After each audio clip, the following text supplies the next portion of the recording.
지수가 어렵고 어지러울 때 우리가 어떻게 매매를 하면 좋을까? 네, 안녕하세요. 반갑습니다. 김정엽의 티스탁입니다. 자, 우리 증시가 어제 그리고 오늘 제법 많이 흔들리는 모습들이 보여졌습니다. 지난주 금요일 코스닥의 기술적 부분의 이탈을 시작으로 해서 요새 시장이 좀 이래저래 변수들이 좀 많은 그런 상황이죠. 그래서 미증시의 분위기를 그대로 좀 따라가지 못하고 우리가 원하는 빠른 랠리가 지금 증시에 나와주지 못하는 부분들이 상대적으로 좀 많이 아쉬운 편이지 않나라고 생각을 합니다.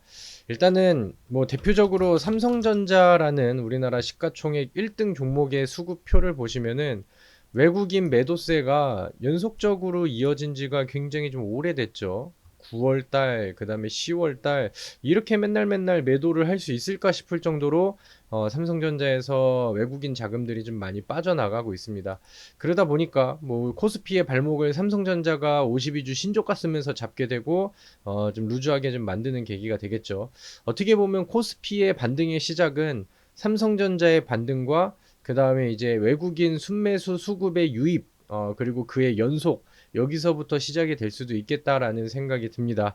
아무튼 뭐 어지러운 그런 시장입니다. 오늘은 마감 전에 코스피와 코스닥 지수가 좀 들어 올리긴 했지만 지금 뭐 지수의 추이를 본다라던가 아니면은 지금 나와 있는 시장의 뉴스들 이런 것들을 보면은 아직까지는 시장을 긍정적으로 평가를 할 수 있을까 이런 생각이 좀 듭니다. 그래서 오늘은 우리가 지수가 어렵고 어지러울 때 우리가 어떻게 매매를 하면 좋을까 그런 부분들을 어, 오늘 영상을 통해서 한번 좀 소개를 드려버리면 좋지 않을까라고 생각을 합니다. 근데 뭐 사실 뭐 전략들은 간단하죠. 우리가 현금을 가지고 있다라는 가정하에서는 첫 번째로는 지금 지수가 다 빠진 것 같다. 이렇게 생각을 하고 이렇게 판단을 한다라고 하면은 뭐 당연히 저가 매수에 메리트가 있는 종목을 매수를 하면 되는 겁니다. 근데 이제 지수가 좀 돌려 올려질 만한 어 명분들을 찾는다라고 하면은 지금은 뉴스로는 좀 부족한 것 같고 앞서서 말씀드렸던 꼭 반도체 업종이 아니라 하더라도 삼성전자의 외국인 순매수 이런 게 단순하지만 굉장히 키워드가 될 것 같아요. 그리고 이제 뭐 저가 매수라고 한다면은 요즘에 많이 빠진 삼성전자도 생각할 수 있겠지만 저는 개인적으로 반도체 업종보다는 제약주를 좀 많이 강조를 드리거든요. 그래서 요즘 방송이나 아니면 유튜브 컨텐츠를 통해서 제가 제약주를 좋게 보고 있는 이유들을 열심히 좀 설명을 드렸죠. 그래서 요거는 조금 뒤에 이제 설명을 드리도록 하겠고요. 그 다음에 두 번째는 지금 지수가 지지부진할 것 같다라는 생각이 들면은 지수가 빠지고 있는 원인들을 한번 파악을 해보는 거예요. 그리고 거기에 대한 반사익 수혜주들을 찾아볼 수가 있겠죠. 지금 지수가 빠지는 이유 중에 뭐 가장 큰 명분을 지금 뉴스로 노출을 시키고 있는 거는 지정학 리스크입니다.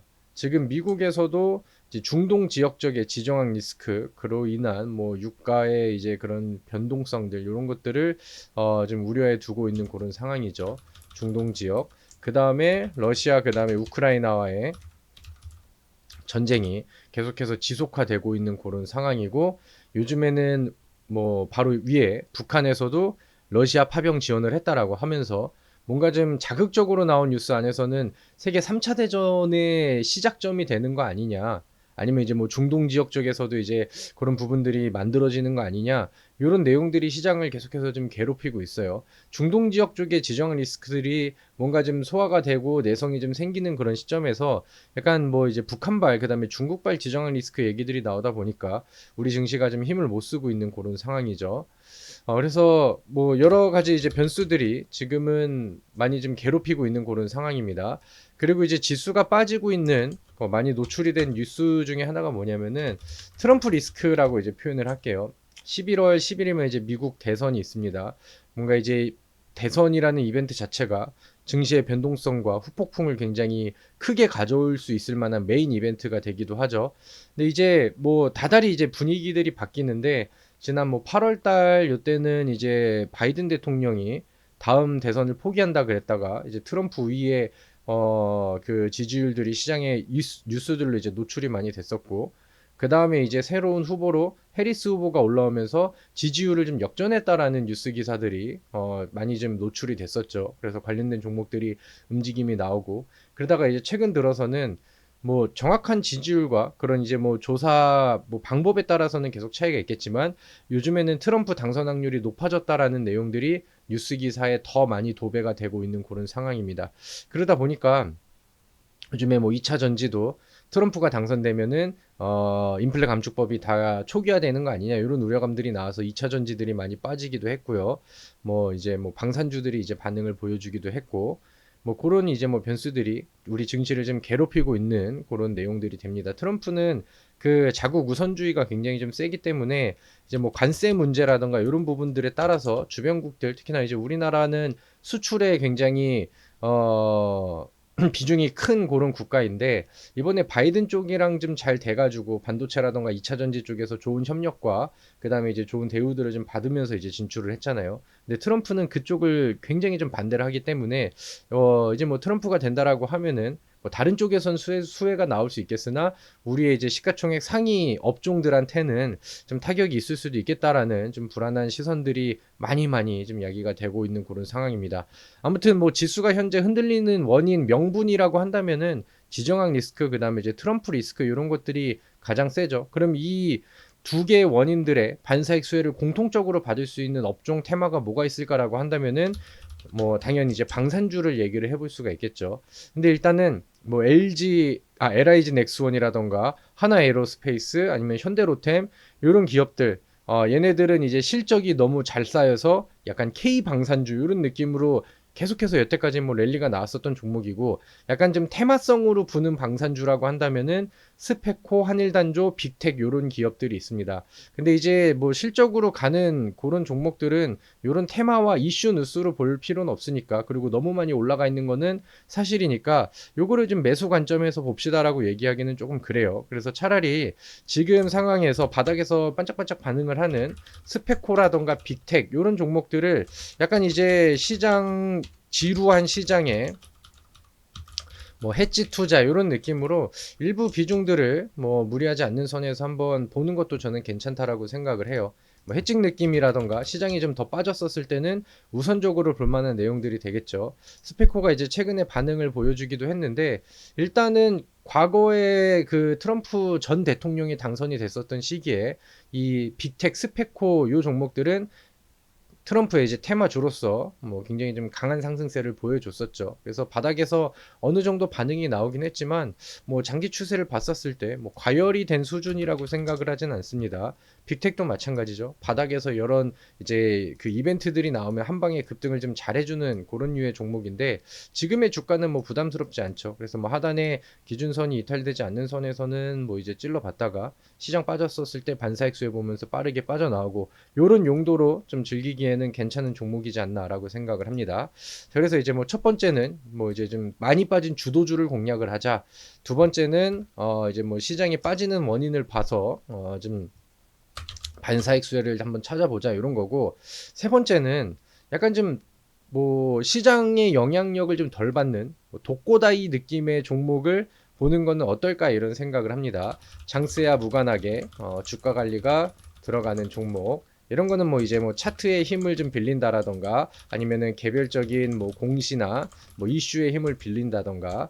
근데 이제 너무 독고다이로 가는 종목들, 그거는 뭐 거래량이 없이 소외가 됐다라고 하면은 그런 거는 우리가 좀 제하는 게 좀 좋겠죠. 근데 요즘에 좀 보는 종목들 중에서 자사주 매입 카드를 이제 그 발표를 하면서, 그러면 이제 자사주를 매입 카드를 하면은 증권사를 통해서 하루에 뭐 몇만 주씩 지속적으로 이제 매수가 들어오잖아요. 그러니까 지수가 안 좋은 상황 안에서도 결국에는 주가가 방어가 되고 그다음에 분위기를 좀 만들어가는 종목들이 좀 보이거든요. 저는 그 관점에서 봤었을 때 현대무벡스라는 기업과 그다음에 드림 시큐리티라는 종목이 괜찮아 보입니다. 요거는 그냥 개별 종목인데, 현대무벡스는 이제 그 로봇 관련된 종목이죠. 현대무벡스도 흐름을 보시면은 요거는 그냥 수급표를 좀 같이 보겠습니다. 현대무벡스가 금융투자 증권사에서 뭐 하루에 5만 주씩 지속적으로 이제 매수세가 들어옵니다. 그죠? 이거는 이제 그 공시를 확인을 해보시면은 과거에 이제 발표했었던 자사주 취득 계약 그리고 거기에 대한 이행 효과들이 좀 나오고 있는 그런 상황인데 중간중간에 가지고 있는 뉴스들이 섞여가지고 뭐 하루 만에 급등을 하는 뭐 케이스도 보여지고요. 현대무백스 뭐 이제 그 계약이라던가 그죠? 뭐 수주 공시 그 다음에 글로벌 물류 공유 아마존과 스마트 팩토리 효율 높인다 이렇게 약간 뉴스들과 명분들을 더해주고 있다라는 생각이 들거든요. 그 다음에 자율 이동 로봇 개발 국책과제 주관기관 선정 뭐 이런 내용들도 있고 뭐 로봇주 전반적으로는 요즘에 삼성전자가 보핏이라는 그 헬스케어 로봇 출시를 거의 좀 가까이 두고 있는 것 같은데 그래서 로봇주들이 중간중간 반응을 보이는 듯 합니다. 그래서 뭐 이런 명분들을 가지고 있는 상황인데 과거에부터 소외가 됐었던 종목이 요즘에는 나오지 않았었던 대량 거래량들이 나오면서 위쪽을 지속적으로 툭툭 찌르고 있죠. 고르는 사이에 매물대는 돌파를 했고 그 다음에 뭐 어제 같은 경우도 지수가 급락이 나오면서 빠지는 그림들이 나왔는데 장 막판의 분봉의 흐름을 보면은 마지막에 드라마틱하게 또 이제 거래를 들어오면서 반응을 했거든요. 그러니까 이런 것들은 이제 자사주 매입 카드로 주가 관리를 좀 보여주고 있다라고 해석을 할 수 있겠죠. 그래서 이런 현상들이 나오다 보니까 저는 이 종목이 조만간 한번 좀 뚫고 올라가 줄 수 있겠다라는 생각이 들어요. 그래서 이런 것들도 한번 보시고 드림 시큐리티도 마찬가지로 공시 내용을 보시면 자사주 매입 카드가 이용이 좀 되고 있는 그런 상황이에요. 그리고 마찬가지로 바닥에서 장세와 무관하게 위쪽을 계속 돌파하려고 두드리는 내용들이 나오죠.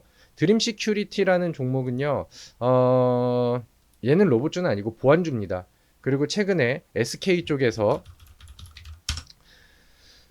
뭐 세계 최초 뭐 양자 컴퓨팅 기술 개발 이런 것들이 뉴스로 나오면서 양자 기술, 양자 컴퓨팅 관련된 종목들이 부각을 좀 많이 보여줬었죠. 엑스게이트는 상한가를 찍기도 했었고 뭐 최근에 이제 급등 사례들이 나오기도 했었고 그래서 요즘에 양자 쪽에서도 이슈들이 좀 많이 되고 있는데 드림 시큐리티가 선발주자는 아니지만 그 이슈 따라서 분위기를 만들어가고 있어요. 그리고 두 번째는 이제 차트의 기술 이런 것들 차트의 힘을 좀 이용을 해보는 건데 마찬가지로 과거의 저항 구간, 그 다음에 이제 매물대 구간, 이런 부분들을 지금은 넘기 위해서 하나, 둘, 셋, 넷, 다섯 번, 여섯 번 계속해서 붙이고 있습니다. 어제도 넘어서 시작을 했는데 시장이 급락이 나와가지고 좀 대밀렸죠. 그리고 오늘 회복을 했어요. 돌파하려는 의지들이 확실히 보여지는데 여기를 돌파하면 윗공간과 뚜껑이 열리는 공간이라서 기술적인 수급 집중 현상, 그 다음에 이런 거래량이 터지면서 나올 수 있는 양봉들, 이런 것들이 이제 충분히 많이 기대가 될 수 있는 위치다라고 생각을 합니다.